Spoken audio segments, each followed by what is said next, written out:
আজকের আলোচনায় আসা যাক। আমরা আজ একটা গল্প শোনাব। তো শুরু করা যাক। সময়টা ছিল বুঝলেন মাঘ মাস। সেই কি ঠান্ডা, চারিদিক কুয়াশায় ঢাকা। চাকদহের শিমুলপুর গ্রাম এমনিতে একটু নিরিবিলি। হ্যাঁ, রাতের বেলা তো মনে হয় যেন কথাই নেই, পুরো শুনশান। ঠিক, শুধু গ্রামের মোড়ে রামু কাকার ওই চায়ের দোকানটা খোলা থাকে রাত ৯টা অবধি। মানে ওটাই ভরসা। ওই দোকানটা তো ১২ মাসই খোলা, শীত হোক বা গরম। গ্রামের সবার আড্ডার জায়গা বলতে গেলে ওটাই। সেদিনও ঠিক তাই। রাজু আর তার বন্ধুরা সব কাজ সেরে এসে বসেছে দোকানে, গরম চায়ে চুমুক দিচ্ছে। আর অপেক্ষা করছে, তাই না, গল্প দাদুর জন্য? হ্যাঁ, গল্প দাদু মানে সুবীরেশ ভট্টাচার্য। উনি আসেন প্রায়ই, এসে নানা রকম গল্প বলেন। ভূতের গল্প বলতে খুব ভালোবাসেন। কিন্তু সেদিন হয়তো আসতে দেরি হচ্ছিল। হ্যাঁ, বেশ খানিকটা দেরি হচ্ছিল। সবাই ভাবছে দাদু কি আজ আসবেন না। ঠান্ডাও তো খুব। ঠিক তখনই দেখলেন দাদু আসছেন। বেশ কাহিল হয়ে পড়েছেন ঠান্ডায়। এসে বসলেন বেঞ্চটায়। রাজু জিজ্ঞেস করল, কি দাদু আজ এত দেরি যে? সুবীরেশবাবু বললেন, আর বলিস না বাবা, শরীরটা একদম ভালো লাগছে না, কিন্তু তোদের কথা ভেবেই চলে এলাম বুঝলি। বন্ধুরা তো ভাবল আজ আর গল্প হলো না, শরীর খারাপ দাদুর। কিন্তু দাদু একটু হেসে বললেন, আরে ধুর, গল্প হবে না মানে হবে। তবে শোন, আজ কোনো বানানো গল্প বলবো না, আজ একটা সত্যি ঘটনা বলবো। সত্যি ঘটনা? ব্যাস, সবার তো কান খাড়া। দাদু তখন বলতে শুরু করলেন। বললেন, শোন, কাজের সূত্রে জীবনে অনেক জায়গায় ঘুরেছি। পোস্ট অফিসের চাকরি ছিল তো, সেবার পোস্টিং হলো পলাশপুর গ্রামে। পলাশপুর, আচ্ছা। সেখানে গিয়ে প্রথমে একটা ঘর ভাড়া নিলাম। সেখানেই আলাপ হলো নির্মল মুখার্জির সাথে, একজন স্কুল মাস্টার। ও, নির্মল বাবু। উনি বললেন, মশাই, একা একা ঘর ভাড়াটা বড্ড বেশি লাগছে, দুজন মিলে থাকলে খরচটা বাঁচে। আমারও কথাটা বেশ যুক্তিযুক্ত মনে হলো। হ্যাঁ, তা তো বটে। নির্মলবাবু এখানকারই স্কুলে অঙ্ক করাতেন। মানুষটা ভালোই, মানে তেমন বিষয়ী লোক নন। স্ত্রী মারা গেছেন বছর কয়েক আগে, আর আত্মীয় স্বজনও বিশেষ কেউ নেই। একা মানুষ। প্রথম এক সপ্তাহ তো বেশ ভালোই কাটল। সকালে দুজনে কাজে বেরিয়ে যাই, সন্ধ্যায় ফিরে চামড়ি খাই, গল্প করি। কিন্তু বুঝলেন, দিন 7 পর থেকে একটা জিনিস লক্ষ্য করতে লাগলাম। কি রকম? দেখি নির্মলবাবু কেমন যেন বদলে যাচ্ছেন, চুপচাপ হয়ে গেলেন। কখনো দেখি জানলা দিয়ে বাইরে তাকিয়ে আছেন তো তাকিয়েই আছেন, উদাস। কখনো আবার একা একা বিড়বিড় করছেন। একা একা? হ্যাঁ, খাওয়া দাওয়াও যেন কমে গেল। জিজ্ঞেস করলে কেমন এড়িয়ে যান। একদিন তো রীতিমতো রেগে গেলেন, বললেন আমি নাকি বড্ড বেশি কৌতূহল দেখাচ্ছি। ওহ বাবা। আমার তো খারাপই লাগলো। ভাবলাম ছেড়ে দিই ঘর, অন্য কোথাও দেখি। কিন্তু আবার ওই খরচের কথা আর নতুন ঘর পাওয়ার ঝামেলার কথা ভেবে মানে থেকে গেলাম। স্বাভাবিক। তারপর একদিন দুপুরে খাওয়া দাওয়ার পর উনি নিজেই আমার পাশে এসে বসলেন, খুব শান্তভাবে। উনি নিজে? হ্যাঁ, বললেন, সুবীরেশবাবু, সেদিন ওভাবে কথা বলার জন্য আমি খুব দুঃখিত। আসলে আমার কিছু কথা আপনাকে বলার ছিল। আমি তো অবাক, বললাম বলুন। তারপর উনি বলতে শুরু করলেন ওনার গল্পটা। হ্যাঁ, নির্মলবাবু বলতে শুরু করলেন তার নিজের জীবনের কথা। বললেন, শকুন্তলাকে আমি ছোটবেলা থেকেই ভালোবাসতাম। শকুন্তলা? পাশের বাড়িতেই থাকতো। কি ভালো ছিল মেয়েটা, খুব বুদ্ধিমতী, আর গান গাইতো অসাধারণ, বিশেষ করে রবীন্দ্রসঙ্গীত। নির্মলবাবু বলছিলেন, বাহ। কলেজ থেকে ফিরে রোজ বিকেলে আমরা দেখা করতাম ওই গ্রামের শেষের আমবাগানটায়। ও গান শোনাতো, আমি শুনতাম। বলতে বলতে গলাটা ধরে আসছিল মানুষটার। আহারে। কিন্তু একদিন হলো কি, আমার জ্যাঠামশাই দেখে ফেললেন। বাড়িতে জানাজানি হতেই একেবারে তুলকারাম কাণ্ড। আমি বললাম আমি শকুন্তলাকেই ভালোবাসি, তাকেই বিয়ে করব। বাড়ির লোক রাজি ছিল না বুঝি? একেবারেই না। নির্মলবাবুর বাবা তো কিছুতেই মানবেন না। কারণ কারণ শকুন্তলার বাবা ছিলেন একজন সাধারণ চাষি, স্টেটাসে মেলে না। ও, এই ব্যাপার। কিন্তু আমিও জেদ ধরে বুঝলাম বিয়ে করলে শকুন্তলাকেই করব। বাবা তো রেগে গিয়ে ত্যায্যপুত্র করার হুমকি দিলেন। আমি গ্রাহ্য করিনি। নিজের সিদ্ধান্তে অটল ছিলেন। হ্যাঁ, বললেন কলেজ পাশ করার পর একদিন ওকে নিয়ে গ্রামের কালী মন্দিরে গেলাম, বিয়েটা সেরে ফেললাম। ওর বাড়ির লোকেরা অবশ্য পাশে ছিল, কিন্তু নিজের বাড়িতে যখন গেলাম, কি হলো? বাবা দরজা থেকেই গলা ধাক্কা দিয়ে বের করে দিলেন। বললেন, আমার বাড়িতে তোর জায়গা নেই। বলেন কি, নিজের ছেলে? উনি বললেন, প্রথম কমাস শ্বশুর বাড়িতেই ছিলাম, ওরা খুব ভালোবাসতেন। আমি টিউশন পড়ানো শুরু করলাম। শকুন্তলাও টুকটাক সেলাইয়ের কাজ করত। বেশ চলে যাচ্ছিল আমাদের। যাক, তাও ভালো। এর কিছুদিন পর একটা সরকারি স্কুলে চাকরি পেলাম, কিন্তু সেটা গ্রাম থেকে বেশ কিছুটা দূরে। তাই ঠিক করলাম শকুন্তলাকে নিয়ে স্কুলের কাছাকাছি একটা ঘর ভাড়া করে থাকব। নতুন সংসার। হ্যাঁ, নতুন সংসার পাতলাম। বছর ঘুরতেই আমাদের একটা ছেলে হলো। সে কি আনন্দ! জীবনটা যেন পূর্ণ হয়ে গেল। বছর পর একটা ছোট বাড়িও কিনে ফেললাম। বাহ, বেশ গুছিয়ে দিয়েছিলেন তো জীবনটা। নির্মলবাবু একটা দীর্ঘশ্বাস ফেলে বললেন, কিন্তু সেই সুখ বেশি দিন টিকল না সুবীরেশবাবু। আমার নিজের দোষেই সব শেষ হয়ে গেল। ওনার দোষে কি হয়েছিল? উনি বলতে লাগলেন, প্রতি রবিবার আমি ছেলেকে গ্রামের পুকুরে সাঁতার শেখাতে নিয়ে যেতাম। ও খুব জল ভালোবাসত। সেদিনও গেছি, কি করে যে কি হলো, হাতটা ফসকে গেল। না। ছেলেটা চোখের সামনে তলিয়ে গেল। আমি পাগলের মতো ঝাঁপিয়ে পড়ে খুঁজলাম, পেলাম না। চিৎকার করলাম, লোক জড়ো হলো, সবাই মিলে খুঁজল, কিন্তু না। পরের দিন সকালে ওর দেহটা ভেসে উঠল। কি ভয়ঙ্কর! তারপর? শকুন্তলা দেবী। ছেলেকে হারিয়ে শকুন্তলা ও আর স্বাভাবিক থাকতে পারল না। প্রায় পাগল হয়ে গেল। সারাক্ষণ ছেলের নাম ধরে ডাকত। অনেক ডাক্তার দেখালাম, ওষুধ খাওয়ালাম, কিন্তু কোনো লাভ হলো না। পুরোপুরি সারল না আর। সব দোষটা কি উনি নিজের ঘাড়ে নিলেন? হ্যাঁ, বলছিলেন, আমিই তো দায়ী ওর এই অবস্থার জন্য। আমিই তো ছেলেকে নিয়ে গেছিলাম। এই বলে চুপ করে গেলেন। তারপর কিভাবে চলল? স্কুলে তো যেতে হয়। স্কুলে যেতে হতো ঠিকই, কিন্তু ওকে একা রেখে যাই কি করে? কিছুদিন ছুটি নিলাম, তারপর আর ছুটি পাই না। বাধ্য হয়ে একজন নার্স রাখলাম ওর দেখাশোনার জন্য। নার্স? আচ্ছা। একদিন স্কুলে ক্লাস নিচ্ছি, হঠাৎ নার্সের ফোন।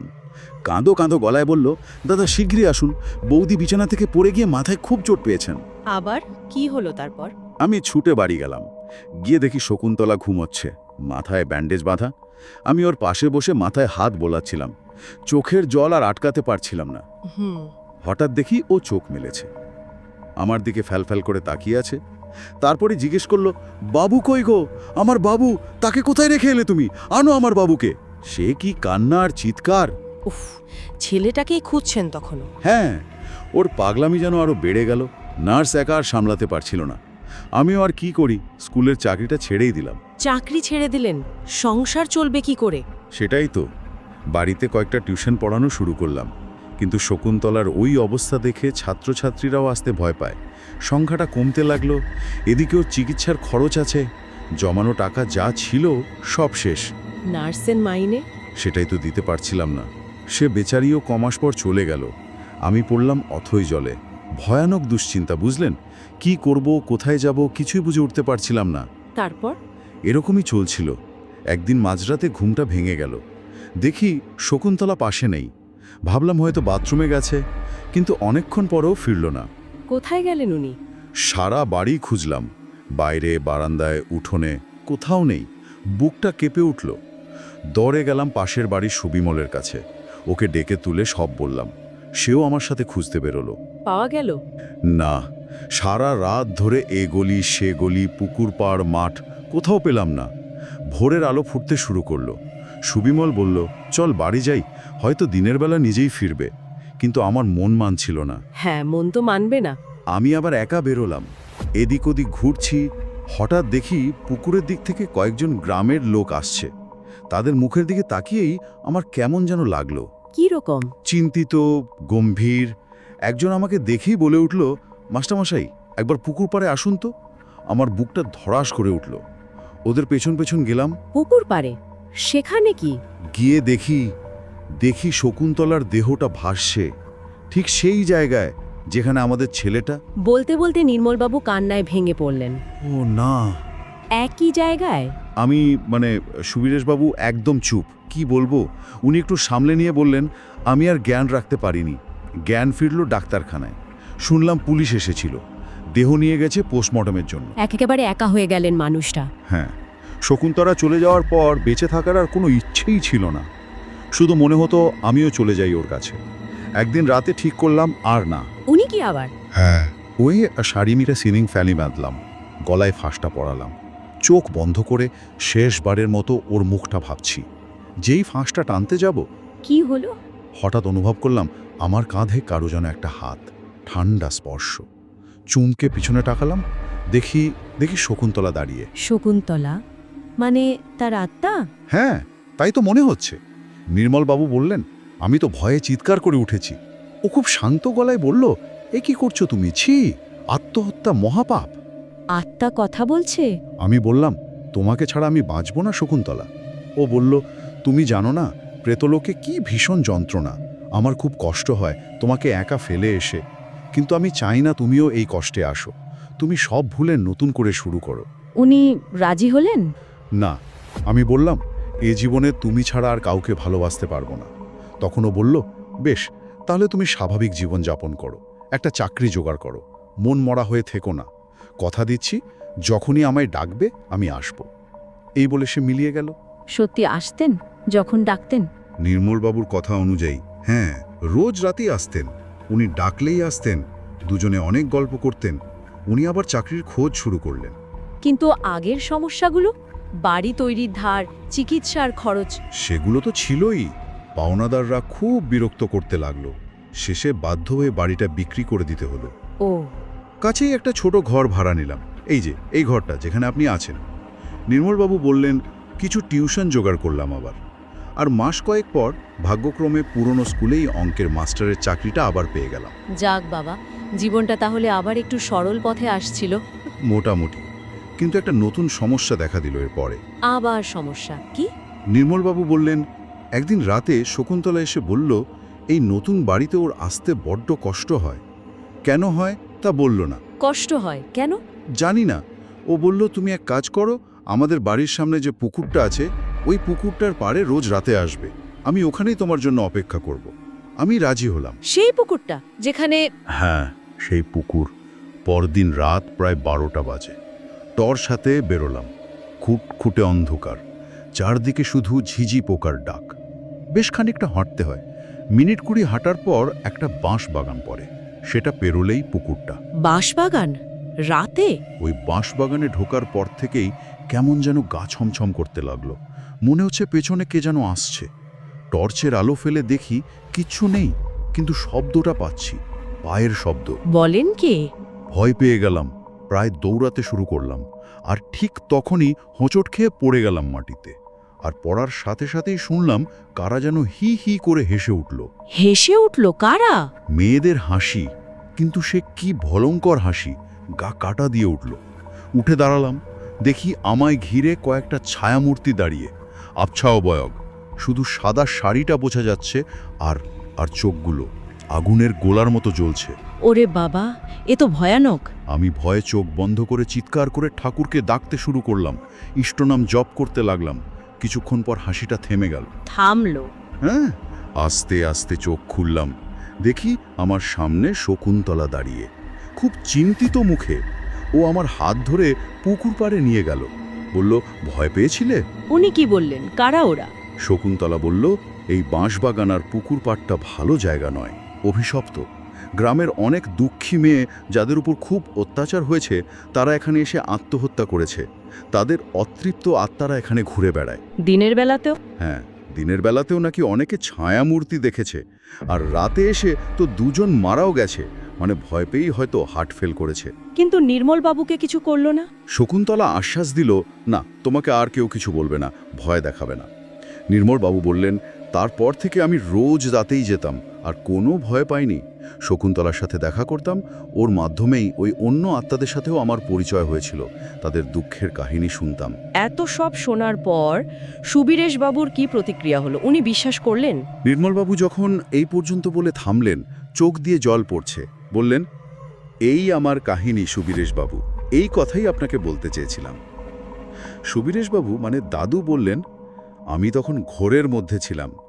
উনি জিজ্ঞেস করলেন, কি ভাবছেন? উনি কি বললেন? দাদু বললেন, আমার ঘোরটা কাটল। আমি বলে ফেললাম, ভাবছি আপনি তো দারুণ গল্প বলেন মশাই। শুনে নির্মলবাবু ভীষণ রেগে গেলেন। গল্প? এটা আপনার গল্প মনে হচ্ছে? অবিশ্বাস করারই কথা। আমি বললাম, আরে মশাই, রাগ করছেন কেন? এই যুগে কি আর লোকে ভূতপ্রেত বিশ্বাস করে? নির্মলবাবু প্রায় চেঁচিয়ে উঠলেন, বিশ্বাস করেন না? আচ্ছা, তাহলে শুনুন। আপনি এখানে আসার মাসখানেক আগে পাশের বাড়ির অনিমেষ দাসের মেয়ে এই পুকুরে ঝাঁপ দিয়ে আত্মহত্যা করেছে। কেন জানেন? কেন? পাশের গ্রামের এক ছেলের সাথে তার ভালোবাসা ছিল। বাড়ির লোক মেনে নেয়নি, মেয়েটাকে ঘরে আটকে রেখেছিল। সুযোগ পেয়েই সে রাতে পালিয়ে এসে এখানে ঝাঁপ দেয়। উফ, আর আপনি আসার ঠিক 1 সপ্তাহ আগে পাশের গ্রামের হরিপদ চক্রবর্তীর বিধবা স্ত্রী এই বাঁশবাগানে বিষ খেয়ে মরেছে। গ্রামের কিছু মাতব্বর গোছের লোক তাকে খুব উত্ত্যক্ত করত। তার মানে ঘটনাগুলো সত্যি? হ্যাঁ, উনি বললেন এই পুকুর আর বাঁশবাগান এমন অভিশপ্ত হয়ে গেছে যে কারো মনে যদি আত্মহত্যার চিন্তা আসে, সে কোনো না কোনোভাবে এখানেই এসে পৌঁছবে। এখানকার আত্মারা নাকি তাকে হাতছানি দিয়ে ডাকে। বিশ্বাস না হয় গ্রামের লোকের কাছে খোঁজ নিয়ে দেখুন। অভিশাপটা কাটবে কি করে, কিছু বলেছিলেন? হ্যাঁ, নির্মলবাবু বললেন এই অভিশাপ থেকে মুক্তি পাওয়ার একটাই উপায়, এখানকার সব কটা অতৃপ্ত আত্মাকে মুক্তি দিতে হবে। আর সেটা তখনই সম্ভব যদি কেউ শুদ্ধ মনে ঈশ্বরের কাছে তাদের মুক্তির জন্য প্রার্থনা করে নিজের প্রাণ উৎসর্গ করে। নিজের প্রাণ উৎসর্গ? এই কথাটা শোনার পর সুবীরেশবাবুর মনে হলো লোকটা নির্ঘাত পাগল হয়ে গেছে, মানসিক বিকারগ্রস্ত। উনি আর কথা না বাড়িয়ে শুয়ে পড়লেন। এরপর কি হলো? কয়েকদিন কেটে গেল। একদিন সন্ধেবেলা নির্মলবাবু বেশ উত্তেজিত হয়ে ঘরে ঢুকলেন। সুবীরেশবাবু মানে দাদু একটু মজা করেই বললেন, কি ব্যাপার মাস্টারমশাই, শকুন্তলা বৌদির সাথে দেখা করে এলেন বুঝি? উনি কি বললেন? নির্মলবাবু খুব রেগে গেলেন। বললেন, সবসময় ঠাট্টা ভালো লাগে না, জানেন? পাশের গ্রামের ওই চক্রবর্তী বামুনের মেয়েটা, সে কাল রাতে ওই পুকুর পাড়ের বটগাছটায় গলায় দড়ি দিয়েছে। আবার কেন? শোনা যাচ্ছিল মেয়েটা নাকি কদিন ধরেই খুব অদ্ভুত ব্যবহার করছিল। আনমনা থাকতো, একা একা কথা বলতো। এই খবরটা শুনে নির্মলবাবুর প্রতিক্রিয়া কি ছিল? উনি একেবারে চুপ হয়ে গেলেন, মুখটা থমথমে, খুব বিষণ্ণ দেখাচ্ছিল। রাতে খেলেনও না, বললেন খিদে নেই। সুবীরেশবাবু খেয়ে এসে দেখেন নির্মলবাবু ঘরে নেই। উনি কোথায় গেলেন? সেই পুকুর পাড়ে? দাদু তাই ভাবলেন হয়তো শকুন্তলার সাথে দেখা করতে গেছেন, কাল সকালেই ফিরবেন। কিন্তু পরের দিন উনি ফিরলেন না। ফিরলেন না? না, তার পরের দিনও না। এবার সুবীরেশবাবুর একটু চিন্তা হতে লাগলো। 2 দিন ধরে নিখোঁজ? হ্যাঁ। তৃতীয় দিন সকালে উনি ঘুম থেকে উঠে বাইরে বেরোতেই শুনলেন একটা হইচই। কি ব্যাপার? না, ওই বাঁশবাগানের ভেতর থেকে একটা পচা গলার দেহ উদ্ধার হয়েছে। দেহ? কার? সুবীরেশবাবুর বুকটা কেঁপে উঠেছিল। পুলিশ এলো, যখন দেহটা স্ট্রেচারে করে নিয়ে যাচ্ছে উনি চিনতে পারলেন নির্মলবাবুর দেহ। নির্মলবাবু? তার মানে উনি আত্মহতি দিলেন? সুবীরেশবাবুরও তাই মনে হয়েছিল। উনি হয়তো শকুন্তলার কাছে চলে গেলেন আর ওই অভিশপ্ত আত্মাদের মুক্তি দিয়ে গেলেন। সেদিন সন্ধ্যায় চায়ের দোকানে গিয়ে শোনেন গ্রামের লোকেরাও বলাবলি করছে। কি বলছে? বলছে, যাক বাবা, পুকুর পাড় আর বাঁশবাগানটা এবার অভিশাপ মুক্ত হলো। নির্মল মাস্টার নিজের প্রাণ দিয়ে সবাইকে বাঁচিয়ে গেল। সবাই খুব কৃতজ্ঞতা জানাচ্ছে ওর প্রতি। কিন্তু গল্পটা এখানেই শেষ নয়। সুবীরেশ বাবু কি নির্মল বাবুকে আবার দেখেছিলেন? হ্যাঁ, শেষ ঘটনাটা ঘটেছিল সেদিন রাতেই। দাদু হোটেল থেকে খেয়ে ঘরে ফিরেছেন। হঠাৎ লোডশেডিং, চারিদিক অন্ধকার।